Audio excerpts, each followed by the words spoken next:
les Celtes recouraient au déguisement, non pas pour faire rire, mais pour faire peur. Quant aux citrouilles sculptées que nous laissons sur nos seuils, c'est la relique.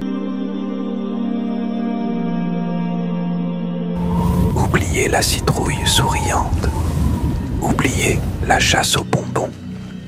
Ce n'est qu'une façade, une fête commerciale qui dissimule un rituel vieux de 2500 ans.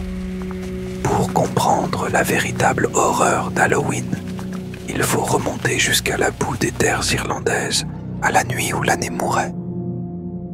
L'histoire commence non pas aux États-Unis, mais dans l'ancienne civilisation des Celtes. Ils ne l'appelaient pas Halloween, mais Samhain, Samhain. Pour les Celtes, le 31 octobre marquait la fin de l'année. C'était le point de rupture, le passage brutal de la saison claire, l'été, la moisson, à la saison sombre, l'hiver, la faim, la mort. Cette nuit-là, l'ordre du temps s'effondrait. L'histoire et l'archéologie confirment ce que les prêtres druidiques enseignaient. Samhain était un non-temps, une parenthèse où les lois de la nature étaient suspendues. C'est dans cette suspension terrifiante que réside la vérité monstrueuse.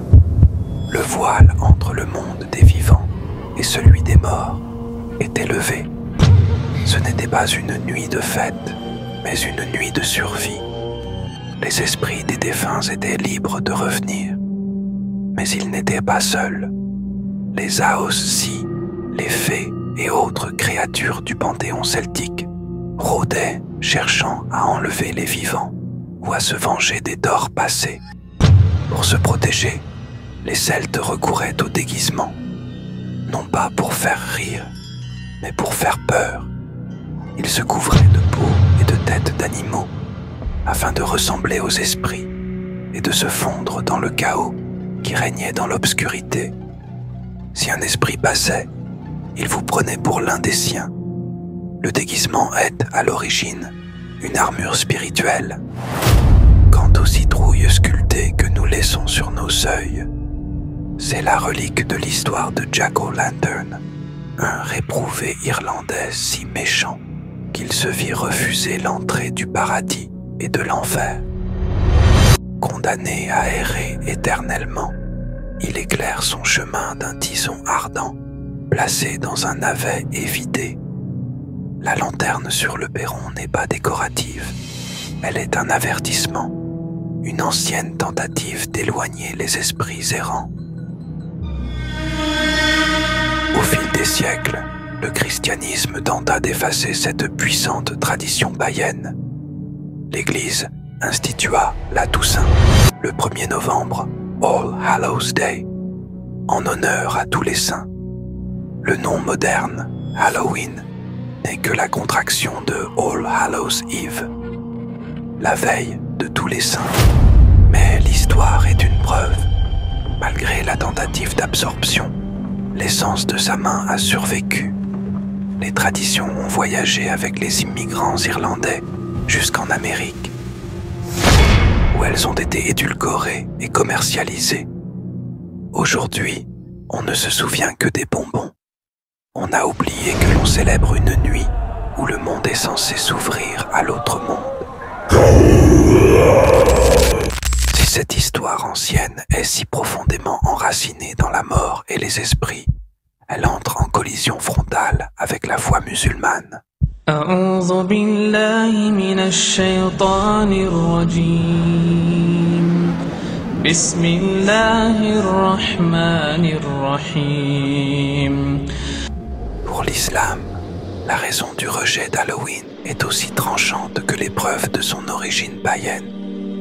Elle est ancrée dans le concept fondamental du Tawhid, l'unicité pure et inébranlable de Dieu. L'islam n'a que deux fêtes, l'Aïd al-Fitr et l'Aïd al-Adha.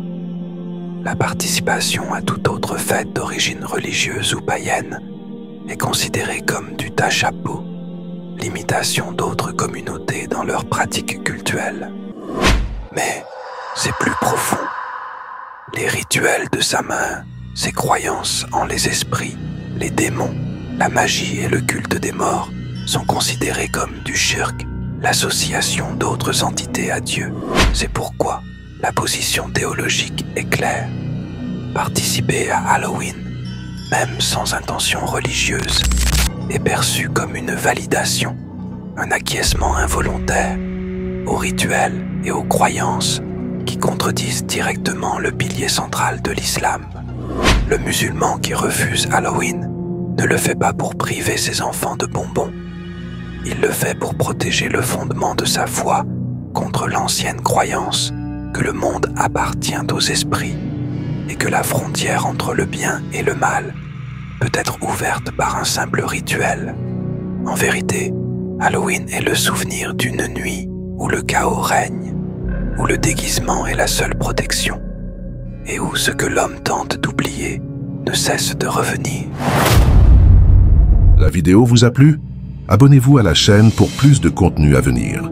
Partagez la vidéo et à bientôt, Inch'Allah.